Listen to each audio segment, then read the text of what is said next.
everyone, welcome to another video. In this video we'll discuss 8 true facts about money, and probably by the end of the discussion you will be in a position to find out how you can really take charge of your money or cash. Let's directly dig in. The first true fact is whether renting is a more viable option than buying, and definitely I can say that renting is much better. Let's understand this with the help of an example. Let's say you're buying a house which is worth rupees 1 crore and for which you plan to take a loan or borrow the same for 75 lakhs. You intend to do a down payment of 25 lakhs and the registration other cost comes to 10 lakhs, which means 35 lakhs is the upfront payment that you plan to make to buy this house which is costing 1 CR. You compare this option with the renting option and you'll find that for the same 1 crore house, you now intend to only pay a monthly rent of 35,000 rupees. With the remaining 35 lakhs that you have and which you plan to make a down payment for buying that house of rupees 1 crore, you now instead invest this 35 lakhs into different asset classes earning you decent returns, and you'll find that the returns that you earn in this option will be much better than buying a house and making a down payment of 35 lakhs. So both in this way, both economically and mathematically, renting becomes a more viable option than buying. Well, if you ask me which is the best asset class to make your investments in, then I would say it will be in yourself, because investing in yourself will not only help you grow, it will also help you to upskill yourself and thereby opening multiple doors of income sources for you, which will be passive in nature. Let's say, for example, you have an interest to learn Mandarin and you subscribe to a particular course for a few months or a year, and now you become an expert in teaching Mandarin. There's an opportunity that has come up to teach Mandarin actually to a set of students whereby you'll get income in the way of tuition fees. Now this has opened another source of income for you which could be passive, and that is tuition fees. So upskilling yourself, investing in yourself will help you not only to grow but have different sources of revenue, sources of income open for you. Fact number 3, and that is to understand the ultimate objective of money. Well, the objective of money is not to make you rich or not to make you wealthy.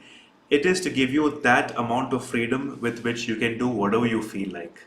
So making you financially independent should be the ultimate objective with which you should view money as. And to get to this particular stage, you will definitely cross the stages of being rich and being wealthy.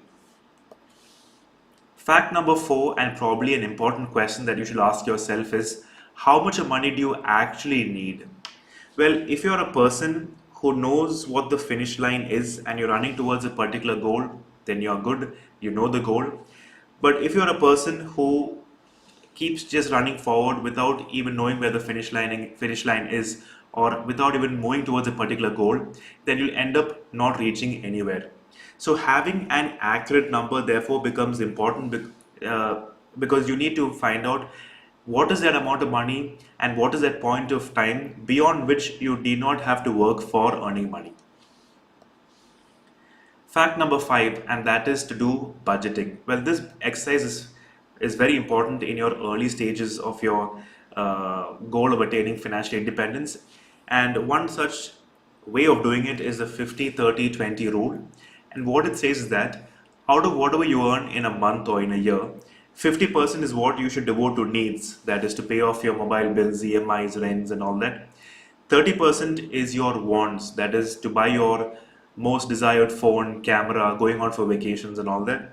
And 20% is what you should devote or set aside as investments, savings, and then plow back some amount of your money or your income and then save and invest. So if you follow this 50-30-20 rule for a long period of time, then it'll definitely help you achieve or reach that goal of financial independence much early on. Fact number 6, and that is how much of EMI is too much of EMI. Well, taking loans at an early point of time in your life is quite disastrous. It's not recommended because it is actually when you're young you can save a lot and invest a lot. Taking loans early on will just bring this figure down instead of the up arrow. And even if you take a loan, then the amount of EMI should not be considerably high, and it should be less than 40% of your monthly salary. So let's say your salary is 50,000 average in a particular month. 40% of that is 20,000. So your total EMI should be below the 20,000 level, because if it is above 20,000, then you could really feel the pinch. You could end up defaulting in your EMIs, and then taking loans could be a very deadly situation. Fact number 7, and that is to just stop comparing yourself. Well, your financial position is entirely different from the financial position of another person, because you must understand the start point and the end point of two different people are always different. He may start his job with a salary of 50K, you may start your job with a salary of 30K. For him, the retirement corpus or the money that he's calculated in his mind would be 30 CR, but for you, 10 CR would be an enough figure as a retirement corpus. So comparing with another person just makes yourself become more narrow-minded. You'll be actually running forever without even knowing where the end goal is. Because as I said, the start and the end points of different people are different. And finally, the most important true fact about money is the ultimate power of compounding. And you can really achieve this power if you are starting early and if you're investing for the future in a very disciplined, consistent approach. Let's say you are investing a minimum amount of 10,000 rupees per month, and you plan to do this for 1 year, and let's say you're doing this into an asset class which gives you a average rate of return, let's say 12%. So 12% is your per annum rate of return for 10,000 rupees what you invested for 12 months. This interest of 12% will get reinvested for the second year, third year, fourth year, and if you plan to make these kind of investments for the next 30 years, then the power of compounding will definitely be kicked in, and you might be surprised to find out that the ultimate amount of money, the final amount of money that you end up getting will be somewhere around 35 crores.